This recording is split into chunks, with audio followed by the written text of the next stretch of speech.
선거범죄 수사나 소송 과정을 살펴보면은 선거범죄 출발은 측근들이 선거법 위반에 대한 제보나 상대 후보의 제보로부터 시작이 됩니다.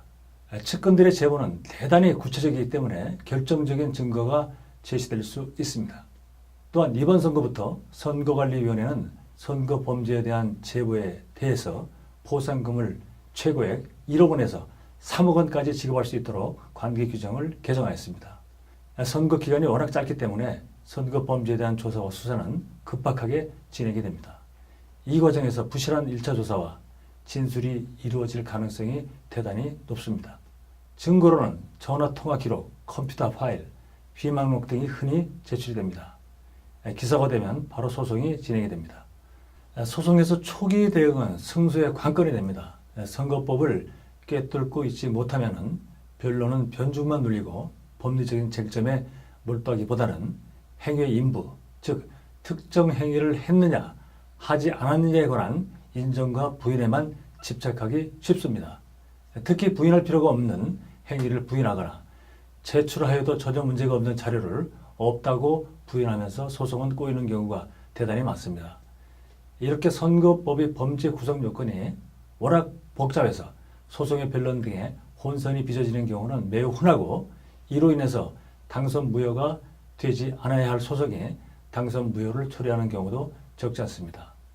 그렇기 때문에 소송은 초동 단계에서 법리를 올바르게 세워서 대응하는 것이 대단히 중요합니다.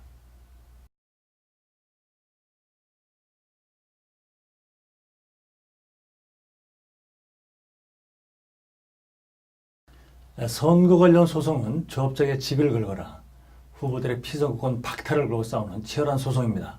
그렇기 때문에 섣불리 선거법에 경험이 없는 사람이 이런 중대한 소송을 맡는 것은 결코 적절하지 않습니다. 선거법 관련 법적 분쟁이 발생하기 전후부터 즉각적인 선거법 전문가의 근접 자문이 필요합니다. 초동 단계에서 방어와 공세를 위한 법률을 빈틈없이 세워야 합니다. 사실관계를 유리하게 확정짓기 위해서는 선거운동 현장에서의 다양한 이해관계의 충돌을 이해하는 것이 필수 요건입니다. 전문가의 자문도 수사 단계와 기소 단계, 소송 단계별로 자문을 받는 것이 중요합니다. 선거 무경험자가 변론이나 자문을 맡는 경우 선거 유경험자인 후보자가 선거 무경험자인 변론을 맡은 사람에게 선거가 어떤 것인지 설명을 해야 하는 갑갑한 상황이 연출될 수도 있습니다. 선거 관련 소송에서 100만 원 이상의 벌금형을 선고받게 되는 경우 당선은 무효가 되고 조합장의 직은 박탈이 됩니다.